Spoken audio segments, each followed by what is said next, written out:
Good morning, Knicks Nation. It is Wednesday, the 3rd of March, 2021. I hope you're all healthy, your family's healthy, you're COVID-free. I hope also that you're safe. I pray a double blessing on those that are working in the healthcare field, trying their best to save lives of people they don't know, and oftentimes risking their own lives to do that. Also, those that pick up garbage for a living in this disease-infested world in which we live, also underpaid. Those also that make deliveries, all kinds of weather, also underpaid.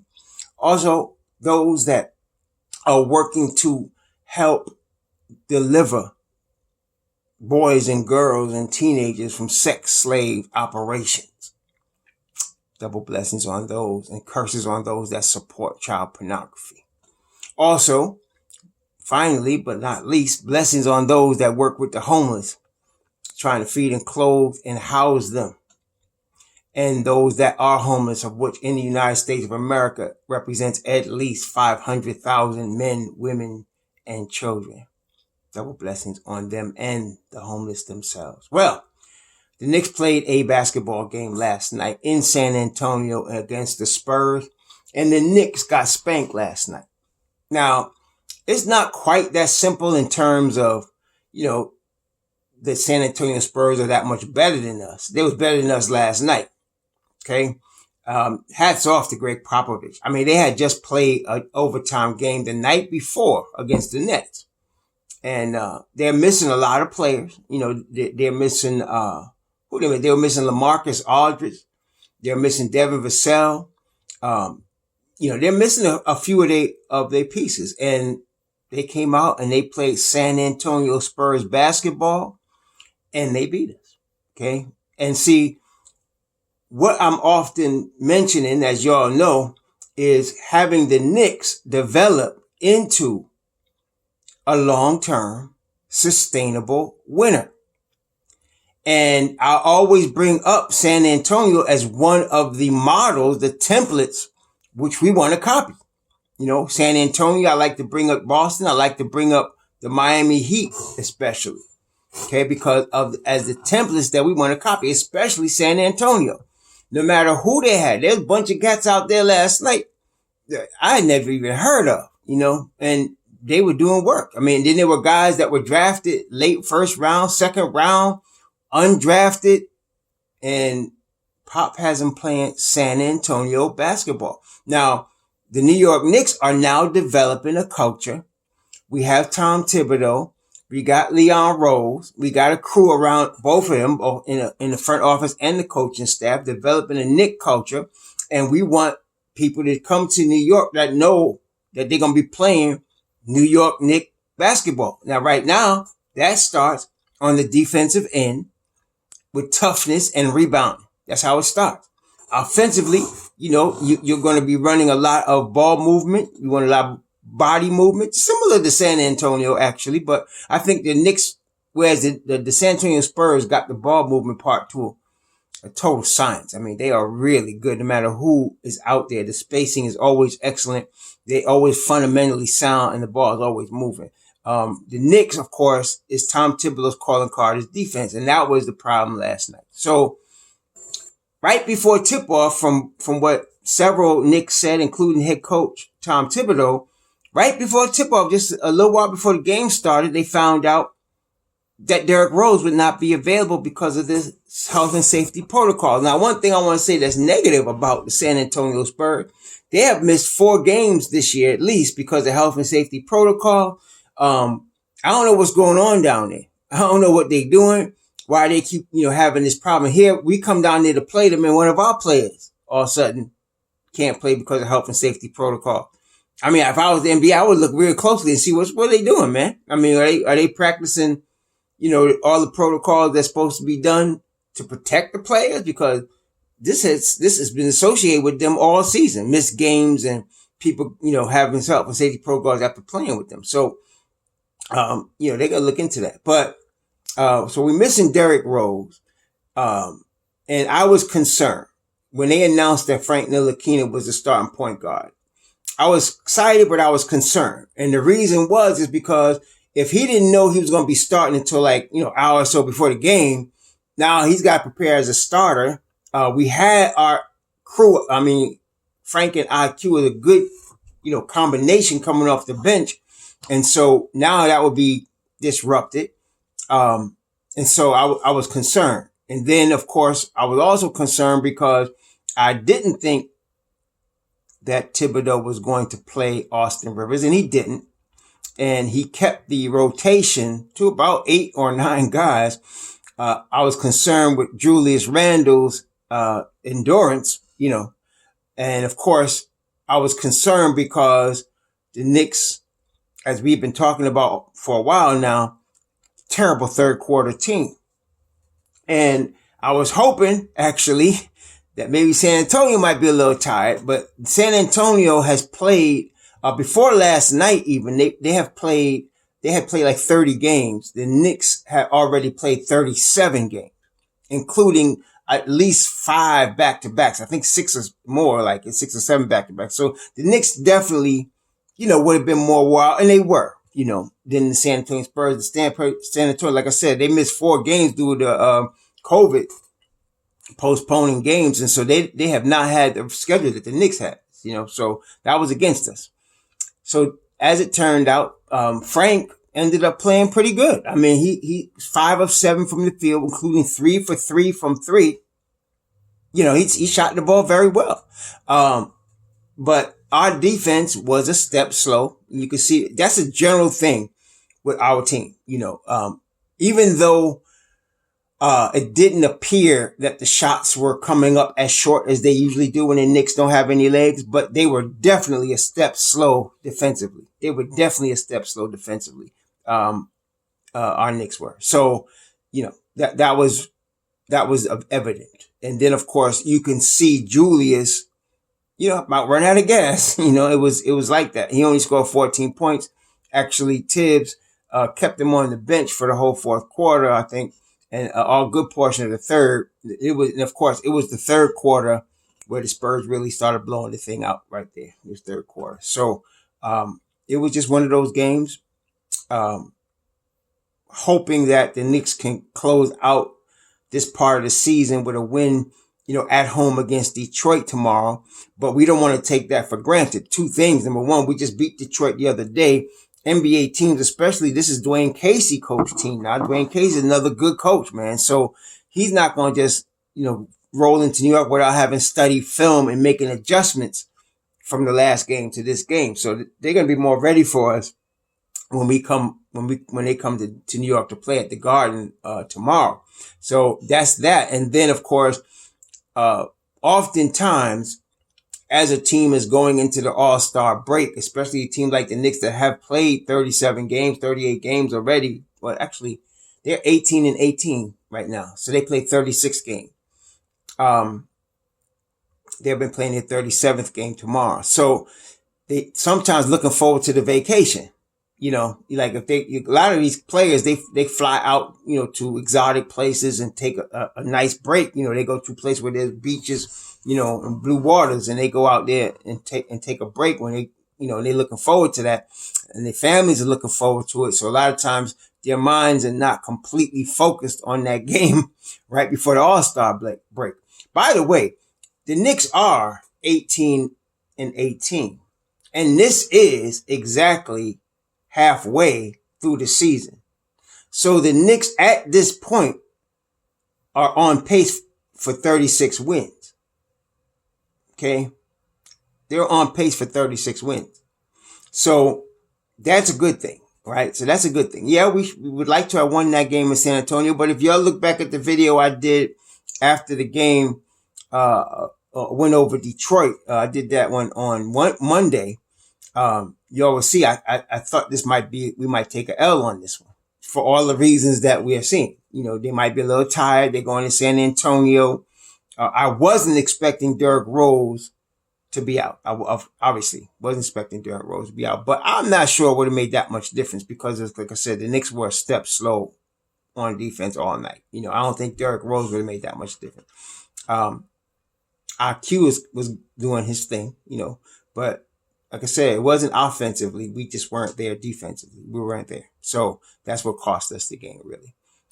So here we go. Detroit at home tomorrow. I'm hoping Julius is focused and ready and wanting to get this win. He's our main guy. So if he's ready to play, we'll be ready to play. He'll be ready to play. We'll be ready to play. It looks like I'm not sure what's going to happen with Derrick Rose. I don't know how long these health and safety protocol situations last, man.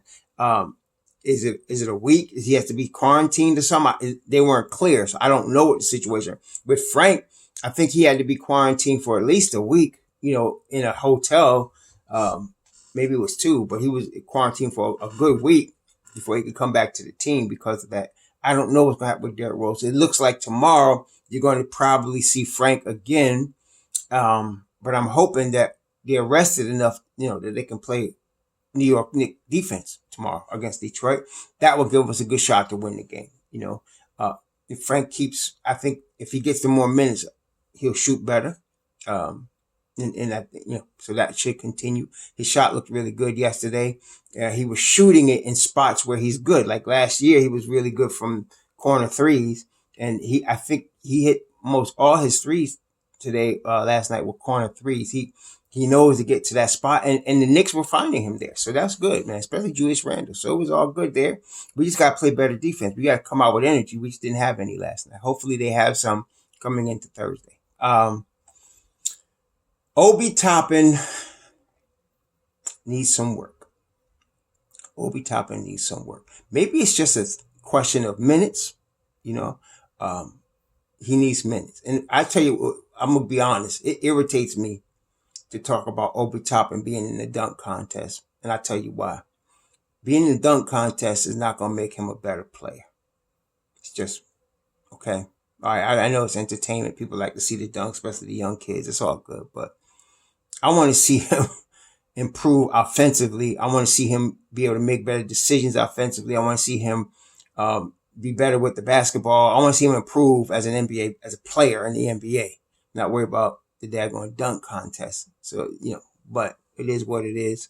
I want to see some more from him because the reason I bring that up is because a game like last night would have been a good game for him to go off if he was ready to go off. Would have been a good game for him to go off. Really, show what he could do, but it wasn't.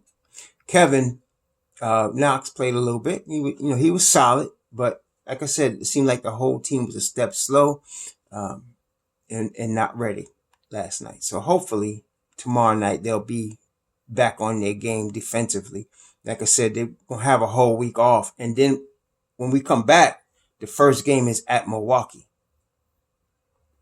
That ain't gonna be no joke. Matter of fact, I kind of expect Thibodeau to call him back a couple of days before that so that they can be prepared for Milwaukee. You can't just show up and play against Milwaukee. You better be ready to play. So I don't want to look too far ahead, but hopefully the Knicks handle their business tomorrow and then rest because there's some business we got to handle when they get back. Okay, but anywho.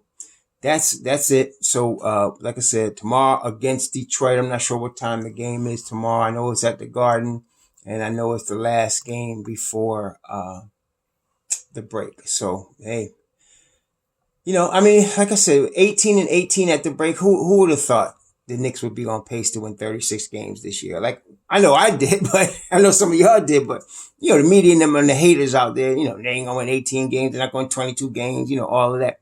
Well. Here we are, halfway point, 500. Okay, we'll take that. Hey, listen, if somebody would have told you in September that the New York Knicks at this All-Star break would be 500, would you take that? With everything ESPN and the Las Vegas was talking about, and all of these you follow these people on these national media laughing about this. Would you have taken 500 ball at the midpoint? I think everybody would. I was thinking myself, 31 wins with the strong possibility of performing that. I definitely would have taken 500 at the halfway point. So, as we looking at this, we in good shape. We really are in good shape. We're progressing. We're moving toward what our goal is as a sustainable winner. We're developing our young talent. You can't ask for much more than that. And as far as all these trade talks, Listen, I want to tell y'all something, man. You got to keep your eyes focused on the prize.